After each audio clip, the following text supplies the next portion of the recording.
Shalom, shalom, peuple de Dieu. Shalom, Nabana Nzambe Nyoso, tous celui qui est en train de m'écouter de partout, vous me suivez. C'est moi, votre humble serviteur, Jean-Luc Kamani. Pour ceux-là qui ne me connaissent pas, du nom, je m'appelle Jean-Luc Kamani. Je suis un frère, je suis un chrétien. Bien-aimé dans le Seigneur, ce qui m'amène devant vous maintenant, j'ai un message tellement important pour toi, de la part du Seigneur, que le Seigneur m'a donné, il m'a remis pour que je te passe ce message. Ce message, par la grâce de Dieu, je l'ai reçu sous plusieurs formes, c'est-à-dire, je l'ai reçu d'abord au mois de février, au début, et je continue à prier, et le Seigneur l'a encore insisté, et pour la troisième fois, c'est pourquoi aujourd'hui, par sa grâce, je me tiens debout devant toi. Je vais me permettre de prier, et puis on va entrer dans le vif du message. Éternel des armées, Dieu d'Abraham, Dieu d'Isaac, Dieu de Jacob. Seigneur, c'est toi le même hier, aujourd'hui, éternellement. Je m'abandonne et me laisse entre tes mains pour que tu puisses me comprendre, que tu puisses m'écouter. Seigneur, je sais qu'il n'y a que toi qui sois capable. Yahweh, permets à ce que ces messages arrivent à destination. Permets à ce que ces messages arrivent au peuple qui est demandé. Que c'est la gloire, la grâce et la faveur de toi nous prennent et qu'elle soit avec nous au nom de Jésus. Amen. Bien-aimés dans le Seigneur, avant tokota la message na biso totanga muke liloba na Nzambe na kati ya livre ya Galates chapitre 1er na verset na ngotroba na verset 6. Je lis au nom du Seigneur Jésus.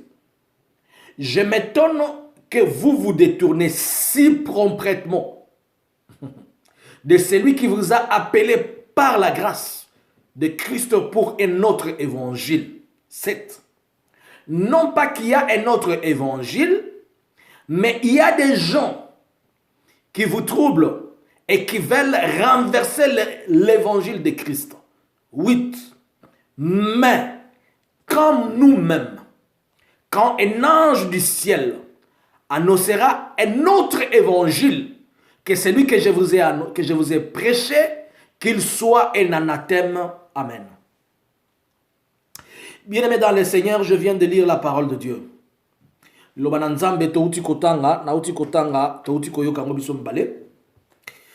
parole, disons l'évangile que je viens de lire et que je viens de partager avec toi, permettez-moi.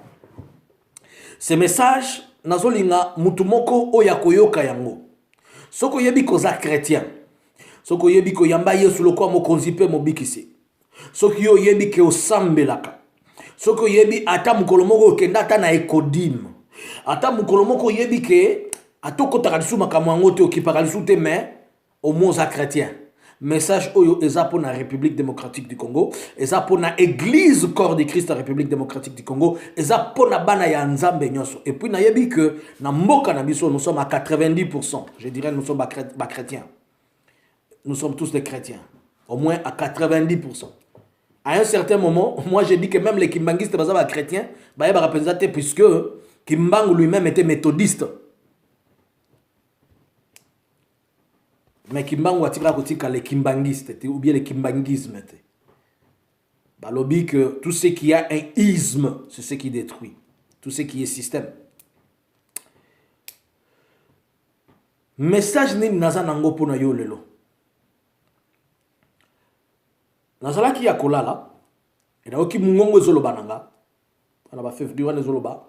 Jean-Luc, vous devez prier pour l'église du Congo, de la RDC. Et je posais la question, quelle église? On me dit, l'église corps du Christ. Mais tant qu'on n'a pas besoin de détails, vous devez, vous n'avez pas de pour l'église corps du Christ ya Congo. Mais le quoi n'a pas besoin de détails. Un temps après, il y a des détails où on a un message. Après, il y a un message où on a un alors c'était comment? L'Esprit de Dieu me prie. Et il m'amena na RDC. Quand on m'a mis na RDC, na komi place moko boye, na moni mutu moko atelemi liboso ya bato zaki neti libanda neti ndenge mutu azo sala conférence, to azo sala croisade libanda. Mais atelemi na chair alati bien, zaki vraiment bien. Elongi wana na ebi yango te. namona ke elongeza ya sika na yebi mutu wana te. Alors mutu wana abandi koteya liboso na ye ezali kande bato bazalaka full bato mais bazali ya kovanda ya kotelema te bavandi ba chrétien, mais il y avait aussi un groupe de serviteurs baza ba vrai serviteur koleka ye permettez-moi ba vrai serviteur na ye mutu azako loba boyoka pourquoi on a utilisé le terme on a des vrais serviteurs. Alors Nasima au monde net na classe tangu un pédagogue tangu ba la journée pédagogique na za pédagogue na sala pédagogie mais tangu ba za la journée pédagogique na katia classe professeur azotangisa oyo ba stagiaire azotangisa mais Nasima ezaka toujours mutu moko azotelema Nasima na bango comme étant le directeur je ne sais pas de l'école ou bien quelqu'un pour na kolinga à superviser. Alors Nasima ezaki na mutu moko azako superviser bango azalaki bishop moko ya AR Ngi Koloba, Association des Églises de Réveil. Na kopesa message musu sima pour comprendre AR wana mutu ya AR wana yosa nini place wana. Alors sikoyo na sima ya mutu ya AR wana camion moko ya munene ezalaki na kati conteneur na conteneur wana ndenga nazalaki ezaki likolo vraiment nde nazalaki na ba intercesseur mususu. Alors ba intercesseur wana babandi ko yebisanga balobi papa yoka makamutu wana azoloba na bina ngana okipete. Mais mutuana zaki na cher azoloba nini? Mutuana azoloba yende Yesu. Et que ye mutu akufela biso na ekulusu. Et puis lobi Yesu d'ailleurs akufa mutu na se makolo likolo. Mais ye le véritable Jésus-Christ akufa na pona biso le voilà. Asuki wana te. Abandi ko azo continuer na mateya na ye. Alobi lisusu que le feu président Mobutu azalaka koteya asa côté le manaba hôtel azoté. Il parle azako loba pona hôtel ya HT mais azako loba hôtel ya AU, hôtel donc la chair de Dieu. Ndé hôtel ma. Na ebisi frère. Comment okoki kovanda wana ozoté ya batu biloko zanga sens? Depuis quand Mobutu azalaka prédicateur? Tant na bandi côté le menazoté le melaye. Mutu ya AR azaki wana lobi yelote. Na moni ba pasteur na yebisa bino ba vrai pasteur ba balukelinga. Barobi Jean-Luc. Tika ye kaka continue koloba makambu na ye. Biso nyonso yebi kazo loba lukuta. Mais to tikeye kata na ya silisa abima na bi frère. Donc na bino nde bo vandi wana. Vous connaissez la vérité. Mais bozo dima mutu mususu ya kopesa bino mensonge au nom ya évangile o exista kate. Pe bozo tika ba na nzambe ba consommer biloko wana. Et pourtant bo yebi ke za ba hérésie. Na obina kondima kayango jamais bisika ngana zalito bisika nazomona mutu ate ya bana na nzambe liloba mususu ate ya bana nzambe mensonge pe bino boza wana ndena ekobima na songe wana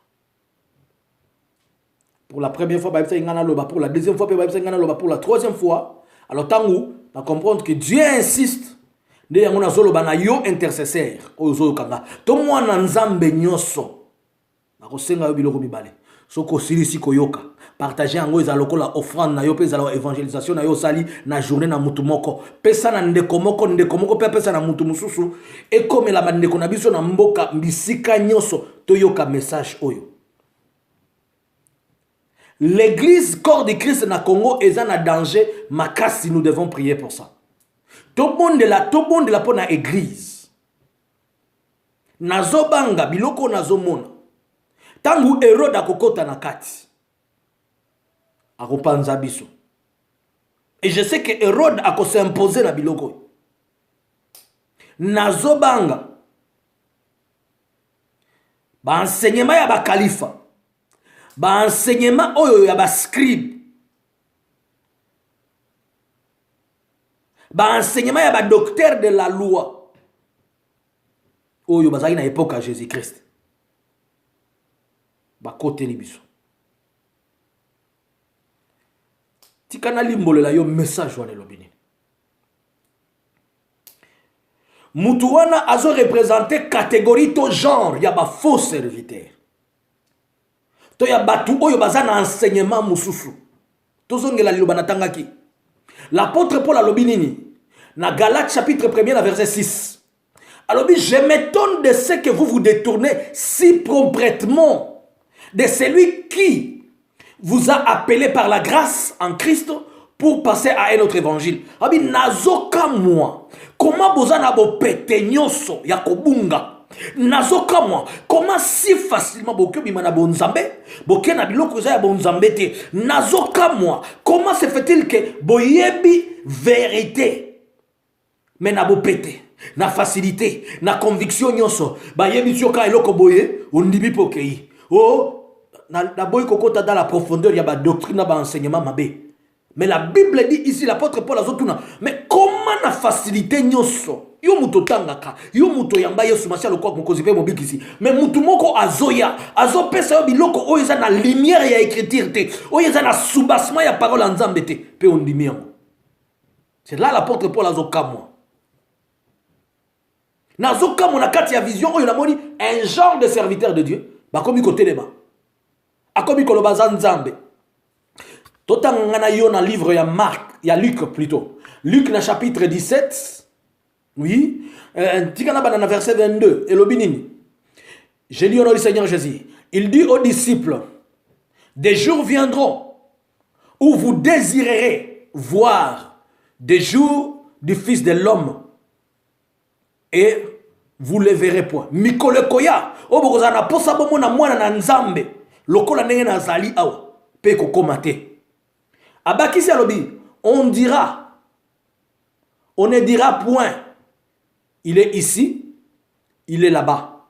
Car voici le royaume de Dieu est au milieu de vous. Nakita la verset 23. On dira, il est ici, il est là-bas. N'y allez pas. Ne courez pas après. Bakoye bi sabino ke Yesu moko zakuna ke mutu moko sala kaboya zakuna to moni penza yende masia bokende te. Yesu nda zoloba lit dans Luc chapitre 17 na verset 23 na ngwa lobi. On vous dira il est ici, il est là-bas. Bakoye bi sabino aza awa azakuna. Ta on a zaki message on a zaki na yoki message moko zo circuler te. On a eu qui resaba balobi yesu moko soki abimi na ba Congo soki wapi na ebité. À la lumière des Écritures, la Bible dit que de la même manière yesu akendaka, c'est de la même manière qu'akozonga. Tokita la verset 24 et l'obinini. Car comme l'éclair resplendit et brille d'une extrémité du ciel à l'autre, aussi sera le Fils de l'homme et son jour. Lokola moye bimaka na gauche ton à droite. Et qu'on la peine à un moment moko inentendu, boye ya mwana na moto. Mais à kozonga ka ndenge bomona ki amataki, ndenge pe bomona ya kokita. Mais avant azonga, il faut accomplissement nyoso ya Matthieu 24. Il faut accomplissement ya prophétie ya Ézéchiel 38. Il faut accomplissement Israël n'a pas attaqué Israël te. Boye bi yango kana kata lobananza melobi. Avant, moi nanzambe aya. Et qu'on a bitumba ya Gog na ya ba deux rois. En français n'a pas un vrai terme. Mais j'en parlerai plus tard puisque le Seigneur m'a révélé quelque chose pour Nango. Le roi du Nord, il va s'assembler avec d'autres rois pour attaquer Israël. Nebilo ko zo sala ma préparatif faisant mikolo. Le roi du Nord est azobongama. Pour attaquer Israël. Mais et puis le roi du Nord wana et sengeli atele malisute ba kundaye donc ba betaye atele malisute. C'est à ce moment-là qu'on parlera de la venue du Fils de l'homme. Mais papa na tele biboso batozolo ba keyende Yesu ba tupe bandimiye. Et si li wana te abandi koloba ba mérite ya ba politicien. Il va t'arriver que vous allez voir ba homme moko bazomi benga so ba homme de Dieu, ba homme de Dieu te puisque ba menteur. La Bible dit que apôtre Paul a lobi na verset na kitana yo mukyo yoka. Awa na verset na verset 8 a lobi. Même quand nous-mêmes, quand un ange du ciel annoncera un autre évangile que celui que je vous ai prêché, qu'il soit un anathème. Alors, atanga moko na zote ya bino Paul. Soki ngai, to mutu moko atabimi na lola aye kote ya bino évangile mususu. Boye ba ke aza anathème. Na luki na kati ya dictionnaire, le mot anathème veut dire quoi? Anathème dans une définition nango kami balé ko sunga yo. Un anathème ezali un homme maudit. Un anathème, c'est toute chose qui est vouée à la malédiction.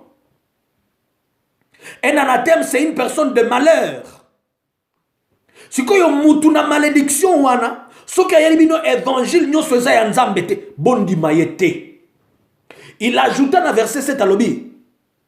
Non pas qu'il y a un autre évangile, mais il y a des gens qui vous troublent et qui veulent renverser l'évangile de Christ. Évangile mi balé ezate, ezaka moko ya Yesu Masia. Mais ezana elingi kolobate que évangile mususu ya sikeye te. Mais ezana batu moko nakati wana. Bango bazo trouble ba yena évangile moko ya ko trouble ba na nzambe mais évangile la vérité ba tiki yango. Et c'est de là je l'ai vu en train de parler des mérites des hommes des politiciens. Donc on a ekoko ba batu de serviteurs moko boye. Bakobi ko telema, bakobi ko lobela ba mérite ya ba politicien, bakobi ko loba bakobi neti ko kumisa ba politicien mona kati ya église. Na landaki récemment communiqué moko le kaki. Balobi na Kasai oriental, le gouverneur ya Kasai oriental ngoy Kasai atindaki lettre moko officielle. Ya koloba ke sengeli ba somba portrait ba église nyoso. Et somba portrait il y a président actuel bachaka ba portrait wana na kati ya église ya ba église na bango pe oya ko boya ko tia ko somba portrait et puis portrait na bazako teka ngoso na $100 soki 150 ba portrait ya minene ya président de la république asika na chaque église batia yango abomination. Et puis oya ko boya il sera frappé par la loi. Comment on a qu'il y a des serviteurs de Dieu puisque baza ba anathème ba koya la biloko ya libanda bipepa libanda ba kokotsa na kati église parlant de mérite. Mais sikoyo eloko oyeza étonnant. Christ alobi vous connaîtrez la vérité vous affranchira. Ezana ba sala nzambe o ba ebi vérité ba vandi kimia. Ba vandi kimia. Apôtre Paul alobi soki nga nazote nazo luka succès na ngaite. So inga nazo pesa liloba nazo lingate nazala bandi mange pa batu te. Nazo te ya vérité po mutu asungama. Mais ba oyo ba vanda ki wana bazoyo kaye ba ebi keza lukuta. Mais ba lobi toti kakaka. C'est comme ça la longueur de la journée ba toazo mona de fausses enseignements. Ba enseignement ya mabezo le kalmato ya bana nzambe. Mais personne n'a le bien été que obundana mutu. Mais juste que cet enseignement, selon les écritures de la loi et de la Bible, à la lumière des écritures, et ça a référence. Pour osunga mutumoko oya kwa eko zua. Erezi wana, achangu na mutu na ete.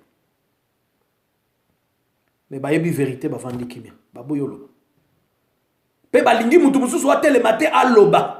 So kolingyo telema oloba bango batu alibosoka ba o ba yebi vérité wana. Oyo yeba ke basako sali na nzambe. Oyo yeba ka batambola na nzambe na bosolo. Po basi ba collaborer na o wana. Bango nde bako vandi so kimia batu aliboso. Bango nde bako vandi so kimia batu aliboso. Puisque quand j'étais en train de leur parler basolo banga jali tikaye, to yebi kazo kosa metikaza kata na ye. Or la Bible dit que la foi vient de ce qu'on entend. Et ce qu'on entend vient de la parole de Dieu. Si vous avez besoin de sa mutu, aloba lukuta. Bino boyebi vérité, boboyi mutu analoba. Et lingi koloba que vous êtes en accord. Dis-moi qui tu fréquentes et je te dirai qui tu es. Cela veut dire que bino yo sope bokobi ba faux serviteur, bokobi pe ko sale la yé. Dans le livre de 1 roi, le problème il y a Élie na ba prophète ya Baal ezalaki nini?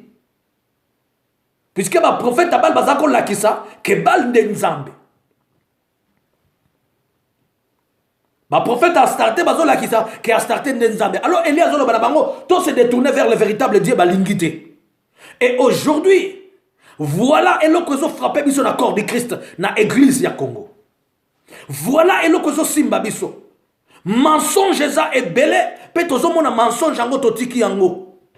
Okaba mensonge kotoyo. Oh, soko ça na mari de nuit somba stinga 150 €. Oh, oh boy. Mais vous savez les vérités, mais la vérité on a besoin de mais seulement ces choses c'est un objectif. Il y a qu'à décourager bana nzambe o bazolu kanzambe na bosolo ba comprendre que nzamba za la kate ba tunyo baza ba aventurier et à la logique et à la longue l'état côté lema Satan a panzi biloko nyonso ba église. Voilà place Satan zolinga mema biso. Nazo senga na mutu moko za intercesseur. Zo yango salango requête na yo. Lelela église. Soko zo kanisa ke etali bango kuna. Koto za otoyo. Tango zo bondela nzambe. Nzambe okyo peso visual lobi kende kuno banda musala. Mais tango nzambe peso visual zo kende siko wapi. Kuna se baby. Okotangisa ndeni. Peut-être aux responsable, aux ana cellule, aux ana paroisse, aux ana eloko moko za la kuna. Prie, bien-aimé. Ata bongote.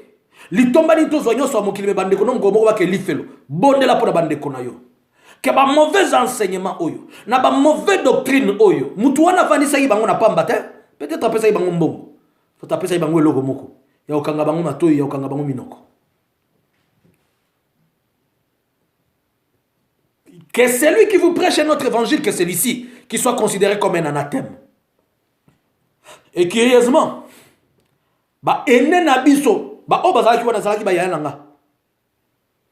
Nakati na kondima pe na ba papa nanga nakati na kondima. Mais bango nde bazo bisanga jani kitika kakate biso juste yebi kazo kosa. Mais tika ya loba kaka. Bo yebi ke mutu azo kosa, mais bolobi botika ye. C'est comme confusion tozana ngolelo.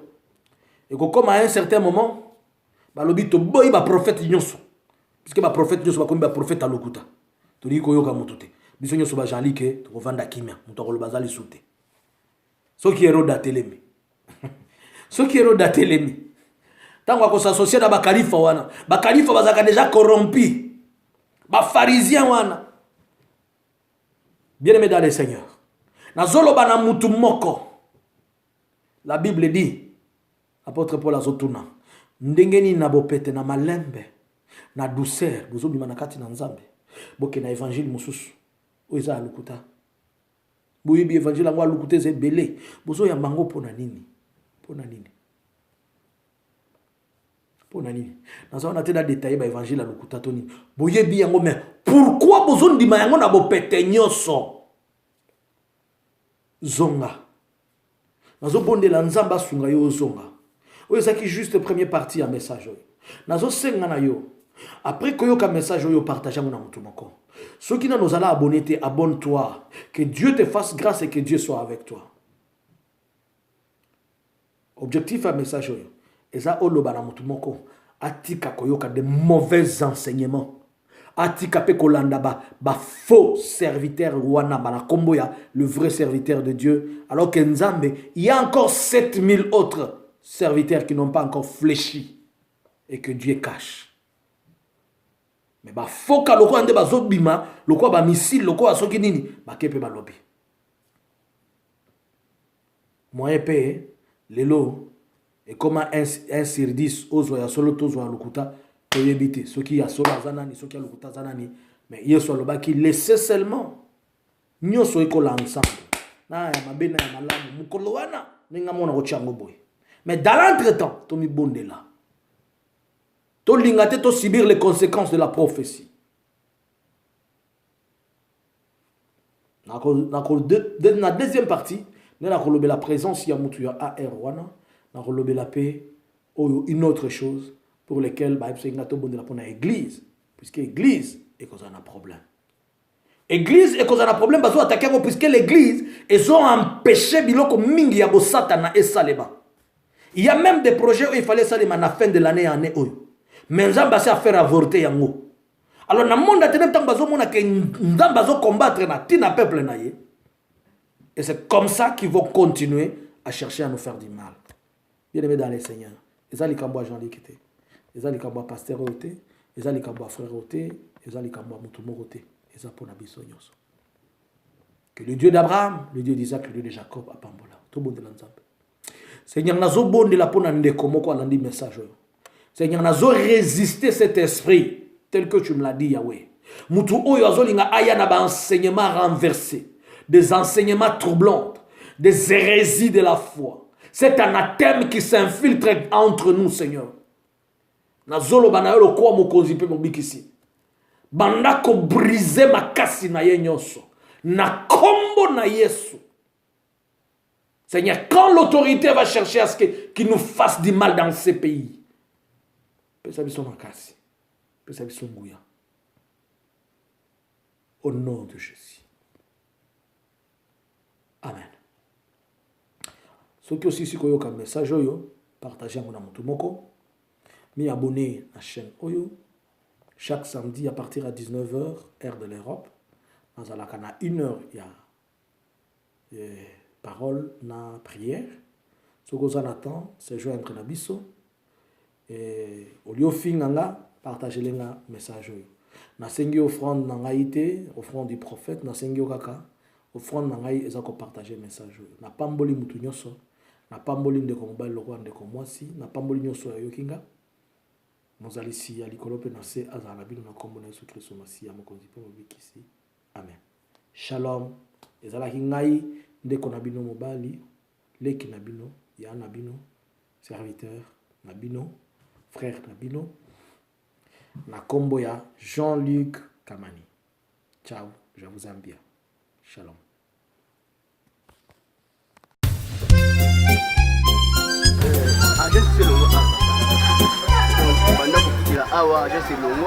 Papa bengana bango ba seba batik tout. Papa bomeli siffler. Tomeli siffler. Chamakande. Ça doit être. Voilà, non, c'est tout le monde.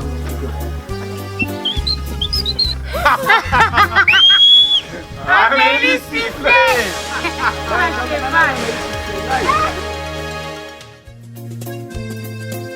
Ate biloko na agence moko na lemba wana na JCPP bagence nyonso eza ya mavwanga saba nana